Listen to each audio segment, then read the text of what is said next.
Hello अस्सलाम वालेकुम, my name is doctor इकराम आरिफ। जो आज हमारा टॉपिक ऑफ डिस्कशन है वो है हाई ब्लड प्रेशर।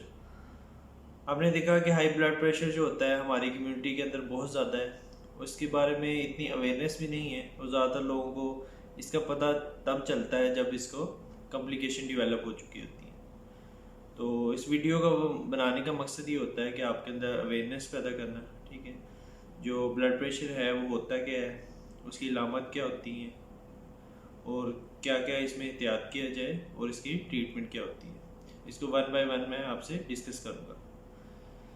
सबसे पहले जो होता है ब्लड प्रेशर जो होता है, लोग समझते हैं कि सर में दर्द हो गया तो वही इलामत है इसकी।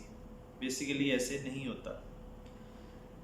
जो इलामत आती हैं वो ब्लड प्रेशर की कॉम्प्लिकेशन होती है। मतलब आपको पहले से ब्लड प्रेशर चल रहा होता है, वो जब आपको कोई इलामत आनी शुरू हो जाती हैं तो वो कहती हैं कि इसको मतलब अब ये ब्लड प्रेशर की वजह से है। हालांकि जो जैसे सर दर्द है, सर दर्द की जो है इलामत वो उसकी ब्लड प्रेशर की कॉम्प्लिकेशन है बाद में। ठीक है, मतलब ये नहीं है कि आपको सर दर्द होगा तो ब्लड प्रेशर है, या आपको कुछ लोग करेंगे हमें चिड़चिड़ापन हो रहा है, गुस्सा आ रहा है तो ब्लड प्रेशर हाई हो गया है।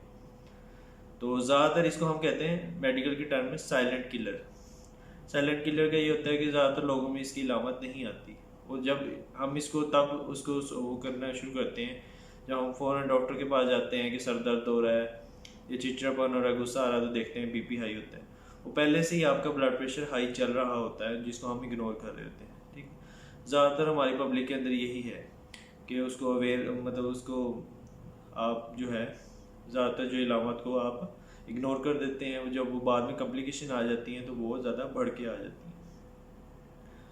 तो इसमें जो 50% जो कॉम्प्लिकेशन होती हैं वो ब्लड प्रेशर की हमें नज़र आती हैं। ठीक है, उसमें जो हमें ज़्यादातर जो पेशेंट हमारे पास इलामात के साथ आते हैं उसमें ये होता है कि सर दर्द के साथ आते हैं। ठीक है, और फिर एनजाइटी के साथ आते हैं। मतलब कहते हैं चिड़चिड़ापन हो रहा है, गुस्सा आ रहा है या खौफ आ रहा है। ठीक है, या बहुत ज़्यादा किसी चीज़ की परेशानी हो रही है। ठीक है, ये आ सकता है, उल्टियों के साथ आ सकते हैं, मतली की कैफियत के साथ आ सकते हैं। ठीक है, चक्कर आ सकते हैं। ठीक है, ये भी इसकी लामत के अंदर आ सकते हैं। और दिल की धड़कन तेज़ हो सकती है। ठीक है, और हाइपर वेंटिलेशन हो जाए, मतलब सांस तेज तेज से लेना शुरू कर देते हैं, या आपकी जो दिल की धड़कन है वो तेज़ रफ्तार होना शुरू हो जाती है। उसके बाद क्या होता है, हेमरेज हो सकता है। मतलब आपकी कुछ लोगों की, जैसे आपने देखा होगा, आंखें रेड हो जाती हैं। ठीक है, और कुछ लोगों को जो होता है इसकी वजह से और एक एक होती है कि चेस्ट पेन होता है। ज़्यादातर पेशेंट मेरे पास आते थे कार्डियो में कि वो ज़्यादा कंप्लेन करते थे कि हमारे लेफ़्ट साइड पे पेन हो रहा है बहुत ज़्यादा। तो इसमें होता है कि ब्लड प्रेशर हाई होने की वजह से आपके लेफ़्ट साइड पे पेन भी हो सकता है। पेन क्या होता है, इस जगह पे लेफ़्ट साइड पे हो सकता है, आपके जो गर्दन के कंधे हैं, गर्दन के जो पट्टे वगैरह ये खींच सकते हैं, कंधों की तरफ जा सकता है, बाजू की तरफ आ सकता है। ठीक है, आपकी पूरी बाजू सुन्न हो सकती है, आपको लग रहा होता है कि ज़्यादातर हार्ट अटैक हो गया है। तो जब हम उनका ब्लड प्रेशर चेक करते थे तो ज़्यादा ब्लड प्रेशर हाई आता था। ठीक है, ये सारी उसकी इलामत के अंदर आता है आपके पास। अब इसके अंदर हम देख लेते हैं कि ब्लड प्रेशर होता क्या है। सबसे पहले उसमें ये होता है कि नॉर्मल जो होता है, आपने देखा है कि हार्ट जब पंप करता है तो वो आप जो एक प्रेशर क्रिएट होता है वो आपकी नालियों के अंदर ट्रांसफ़र होता है। नॉर्मल जब आपका हार्ट कंट्रैक्ट करता है, मतलब ये पंप करता है, तो वो एक प्रेशर के साथ जो ब्लड होता है वो आपकी नालियों के अंदर जाता है। जो नालियाँ होती हैं बेसिकली उनमें सलाहियत होती है, वो सिकुड़ भी सकती हैं, फैल भी सकती हैं नॉर्मल इंसान के अंदर। जैसे जैसी एज बढ़ती जाती है या ब्लड प्रेशर के जो मरीज़ होते हैं उनमें जो फैलने, जो सिकुड़ने या फैलने की जो सलाहियत है वो कम हो जाती है पहले से। तो इसलिए होता है कि एक तरह से ब्लड जो होता है, जो नॉर्मल हालत में हार्ट पंप कर रहा होता है, मतलब दिल आपका पंप करता है ब्लड को नालियों के अंदर, वो इजीली फ्लो के साथ चला जाता है। ठीक है, और जो नालियाँ वो बर्दाश्त भी कर लेती हैं। जैसे जैसे एज बढ़ती है तो उसमें ये होता है कि आपकी नालियों की जो फैलने सिकुड़ने या फैलने की जो सलाहियत है वो भी कम हो जाती है, हार्डर हो जाती है। तो इसमें ये होता है कि जैसे ही आपको जो दिल है उसको जब आगे रुकावट आ रही है, फैलने सिकुड़ने की सलाहियत कम हो रही है, तो आपके दिल को और ज़्यादा ज़ोर लगाना पड़ेगा। ठीक है, जब ज़ोर लगाना पड़ेगा दिल की दीवारें भी मोटी होंगी। ठीक है, जिसको हम कहते हैं लेफ्ट वेंट्रिकुलर हाइपरट्रॉफी हो जाती है। उसकी वजह से होगा कि आगे जो बहुत ज़्यादा प्रेशर से उसको पंप करना पड़ेगा, जिसकी वजह से आपका, जिसको हम कहते हैं हाई ब्लड प्रेशर, मतलब प्रेशर का बहुत ज़्यादा बढ़ जाना। ठीक है, तो इसमें जो है आपकी वजूहत क्या होती हैं, सबसे पहले इनको देख लेते हैं। अब इसमें ज़्यादातर वजूहत में होते हैं इनएक्टिव लाइफस्टाइल, मतलब हर वक्त बैठे रहना, एसिडेंटली लाइफस्टाइल है, खाया पिया बैठ गया या कोई भी काम किया हर वक्त बैठने वाला काम है, ठीक है, तो ज़्यादातर ये होता है। उसकी वजह से ओबेसिटी भी होती है। ज़्यादातर लोगों में जो मेन कॉज देखी है, जैसे देखा गया कि किसी का अगर वज़न बढ़ा हुआ है तो उसमें शुगर या ब्लड प्रेशर होना ही होना है, ठीक है। ज़्यादातर लोगों में 80-90% लोगों में होता ही मसला है, लाजमी होता है, ठीक है। और दूसरी वजह होती है हमारे पास स्मोकिंग, मतलब आप सिगरेट पीते हैं तो उसकी वजह से हो सकता है, अल्कोहल यूज़ करते हैं, ठीक है, उसकी वजह से होता है। विद एज हो सकता है, जैसे जैसे एज बढ़ रही है आपकी जो आर्टरीज है उसमें सलाहियत कम हो रही है सिकुड़ने फैलने की, तो उसके साथ भी आपको ब्लड प्रेशर हो सकता है। और कुछ लोग जो ज़्यादा नमक इस्तेमाल करते हैं, हाई साल्ट इनटेक, उसकी वजह से भी आपको ब्लड प्रेशर हो सकता है। और कौन सी हो सकती है, आपकी कोई दिल का मसला चल रहा है पहले से, उसकी वजह से भी हो सकती है, ठीक है। और इसमें दिल का मसला चल रहा है उसकी वजह से होती है, या कोई भी आपको बीमारी चल रही है अंडरलाइन, जैसे किसी को गिलड़ का मसला है, जिगर का मसला है, गुर्दों का मसला है, कोई भी बीमारी चल रही है तो उसकी वजह से भी आपका ब्लड प्रेशर तेज़ हो सकता है, ठीक है। या आपका कोई ऐसी चीज़ें, फैटी चीज़ें खा रहे हैं जिससे आपको कोलेस्ट्रॉल लेवल बढ़ रहा है, तो उससे भी आपका लाजमी ब्लड प्रेशर बढ़ेगा, ठीक है। अब इसमें देख लेते हैं कि नॉर्मल ब्लड प्रेशर होता कितना है। जो बेसिकली नॉर्मल ब्लड प्रेशर है वो ऊपर वाला जो होता है, जिसको सिस्टोलिक कहते हैं, जिसमें दिल आपका पंप करता है या आपका सिकुड़ता है, उसको कहते हैं सिस्टोलिक, ठीक है। जिसमें जब आप ब्लड प्रेशर चेक कर रहे होते हैं तो आपको जो उसमें होती है आवाज़ आना शुरू होती है, ठीक है, वो होता है सिस्टोलिक, वो होता है 120 नॉर्मल लोगों में, ठीक है। जो नीचे वाला होता है जिसमें दिल रिलैक्स कर जाता है, जिसमें आवाज़ आना बंद हो जाती है, आवाज़ आना जहाँ से शुरू होती है वो सिस्टोलिक होता है, जहाँ ब्लड प्रेशर चेक करते हुए जहाँ आवाज़ आना बंद होती है वो होती है डायसिस्टोलिक। डायसिस्टोलिक हालत में दिल रिलैक्स हालत में होता है, वो होता है 80। नॉर्मल ब्लड प्रेशर कितना होता है 120/80, ठीक है। तो हम ब्लड प्रेशर कब उसको करेंगे, लेबल करेंगे कि इसको ब्लड प्रेशर हो गया है। अब सबसे इम्पोर्टेंट बात ये बताना चाहता हूँ कि ज़्यादातर कुछ आजकल हमारे पास यंग लड़के भी आते हैं, या हमारे पास पेशेंट आते हैं, वो कहते हैं इसका बीपी लड़के का हाई हो गया है तो इसको कोई मेडिसिन एडवाइस करते हैं। WHO के मुताबिक, रीसेंट गाइडलाइन के मुताबिक आप कभी भी किसी को फ़ौरन मेडिसिन नहीं देते जब तक आप उसका फ्लो चार्ट ना, उसको फ़ौरन 5 दिन आप चेक करवाएं सुबह शाम, ठीक है, सुबह शाम उसको चेक करवाएं, उसका बीपी का रिकॉर्ड देखें कि कितना रह रहा है, फ़ौरन मेडिसिन नहीं देते, ठीक है। तो उसमें ये होता है कि आप उसके रीडिंग देखते हैं, 2 हफ्ते तक उसकी रीडिंग देखते हैं कितना ब्लड प्रेशर रह रहा है। अगर कंटिन्यूसली ज़्यादा रह रहा है फिर आपको उसको मेडिसिन एडवाइस करते हैं। सबसे मेडिसिन से पहले आप उसको लाइफस्टाइल मॉडिफिकेशन करते हैं, ठीक है। जैसे कोई यंग पेशेंट आ गया है या उसका आपको लग रहा है कि 140 से नीचे ब्लड प्रेशर, आप उसको लाइफस्टाइल मॉडिफिकेशन से आप उसको कवर कर सकते हैं। लाइफस्टाइल मॉडिफिकेशन क्या है वो मैं आपको एंड में बताता हूँ आपको, ठीक।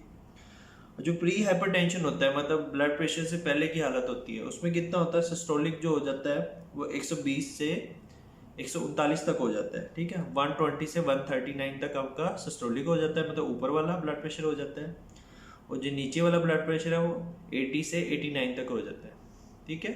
मतलब आपका जो है प्री हाइपरटेंशन में 120 से 139 तक ऊपर सिस्टोलिक ब्लड प्रेशर और 80 से 89 तक वो डायसिस्टोलिक। ये जो ब्लड प्रेशर है प्री हाइपरटेंशन, इसका मतलब है कि आप लाइफस्टाइल मॉडिफिकेशन से या थोड़ी बहुत हल्की फुल्की मेडिसिन से आप इसको कवर कर सकते हैं। दूसरा क्या होता है, टाइप 1 हाइपरटेंशन। ये होता है कि जब आप उसको हाइपरटेंशन लेबल कर देते हैं। अब इसके बारे में डिफरेंट वो आपके बने हुए ग्रेड बने हुए हाइपरटेंशन के ग्रेड, इसको मैं आपको सिंपल करके बता रहा हूँ। अगर आपका ऊपर वाला ब्लड प्रेशर 140 से ऊपर ही ऊपर है तो आप ये सोच लें कि आपको जो ब्लड प्रेशर है उसकी मर्ज में मुब्तला हो चुके हैं, ठीक है। उसको आप हाइपरटेंशन लेबल कर देंगे, वो टाइप 1 हाइपरटेंशन होगी। उसमें ऊपर वाला ब्लड प्रेशर कितना होगा, 140 से 159 तक होगा, मतलब ये कितना हो जाएगा 140 से 159 तक हो जाएगा ऊपर वाला ब्लड प्रेशर। नीचे वाला ब्लड प्रेशर कितना हो जाएगा 90 से आपका 99 तक। ऊपर वाला ब्लड प्रेशर कितना हो जाएगा 140 से 159 तक, नीचे वाला कितना हो जाएगा 90 से 99 तक। जो टाइप 2 हाइपरटेंशन होती है उसमें होता है कि ब्लड प्रेशर 160 से ऊपर हो जाता है ऊपर वाला, जो नीचे वाला होता है वो 100 से ऊपर हो जाता है।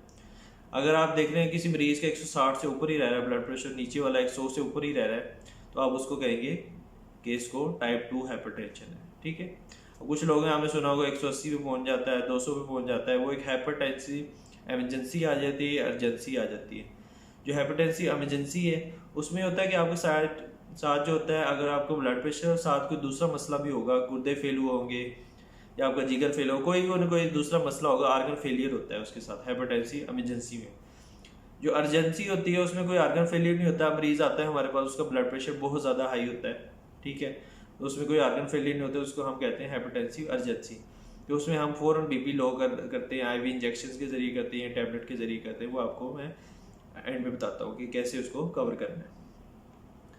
अब इसमें जो कॉम्प्लिकेशन है ब्लड प्रेशर हाई होने की वजह से वो क्या हो सकती है। आपने देखा किसी का ब्लड प्रेशर 180, 100, 200 या बहुत ज़्यादा हाई हो गया, उसकी वजह जो आर्टरीज है वो रप्चर कर जाती है। ठीक है, वो किन किन जगह पे होती है, और ज़्यादातर ब्लड प्रेशर जो होता है वो किन किन चीज़ों को इफेक्ट करता है। उसमें सबसे पहले आ जाता है हमारे पास दिमाग के ऊपर। दिमाग के जो आपका ब्रेन है उस पर जब करेगा तो ब्रेन हेमरेज होगा। ठीक है, या आपको फालिज हो जाएगा। ठीक है, दूसरा ब्लड की जो हार्ट की जो अपनी वो होती है ब्लड सप्लाई, वो अपने हार्ट से ही होती है। जब ब्लड प्रेशर बढ़ेगा तो उसके ऊपर भी प्रेशर बढ़ेगा, तो आपको हार्ट अटैक आने के चांसेस भी होते हैं।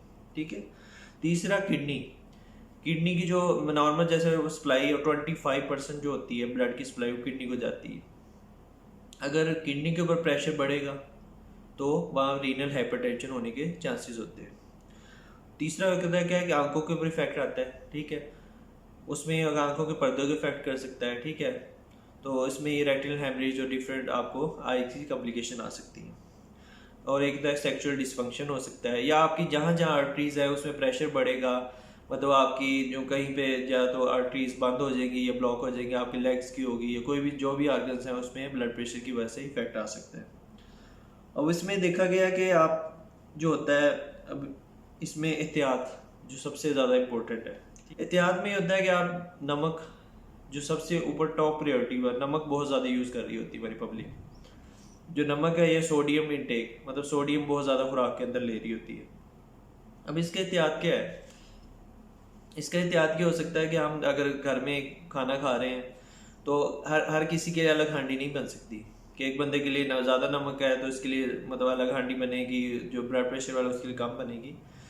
तो इसमें इस तरह ज़्यादातर मैंने देखा कि पेशेंट एहतियात भी नहीं करते।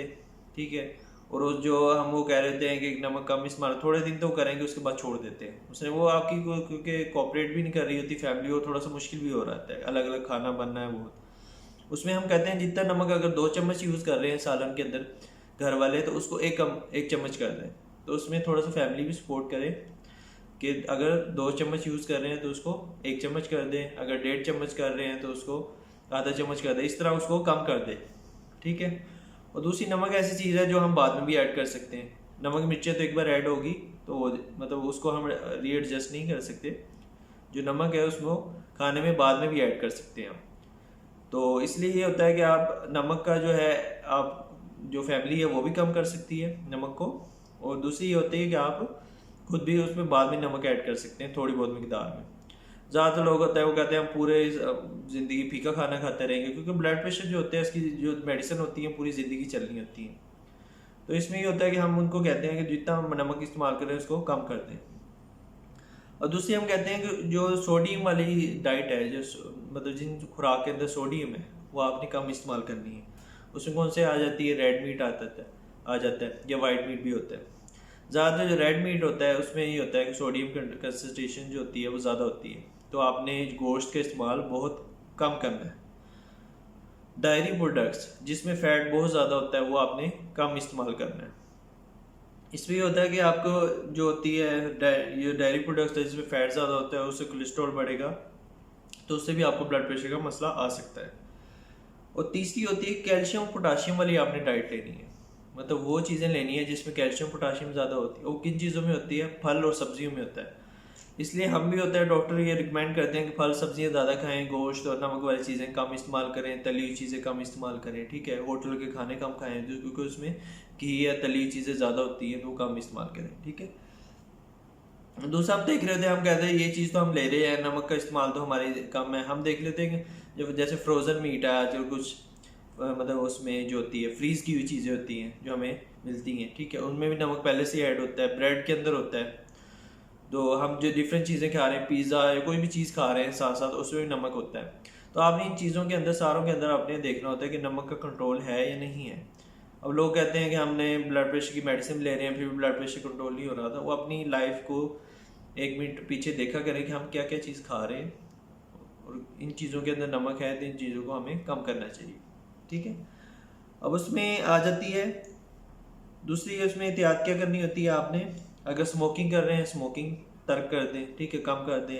अल्कोहल को वो कर सकते हैं। और दूसरी हो जाती है कि अब मैंने साल्ट इंटेक के बारे में आपको बता दिए। और अगर कोई हार्ट प्रॉब्लम है तो आपके अपनी कार्डियोलॉजिस्ट के पास जाके उसके अपनी जो हार्ट की जो मेडिसिन है उसको रीएडजस्ट करवाएं, ठीक है। और तीसरा होता है ओबेसिटी या आपकी जो होती है इनएक्टिव लाइफस्टाइल, उसको आप किससे बेहतर कर सकते हैं, आप एक्सरसाइज से बेहतर कर सकते हैं। एक्सरसाइज भी कौन सी होती है, स्टेनियस एक्सरसाइज, मतलब तेज तेज चलना। तेज वॉक जो होती है, अगर आप 7 दिन वॉक कर रहे हैं तो डेली आपको 30 मिनट वॉक करनी चाहिए पर डे आपको 30 मिनट वॉक करनी चाहिए 7 दिन के लिए। अगर आप 7 दिन नहीं कर सकते, 5 दिन कर रहे हैं तो आपको 45 मिनट डेली वॉक करनी चाहिए। अगर 7 दिन कर रहे हैं 30 मिनट, 5 दिन कर रहे हैं तो 45 मिनट।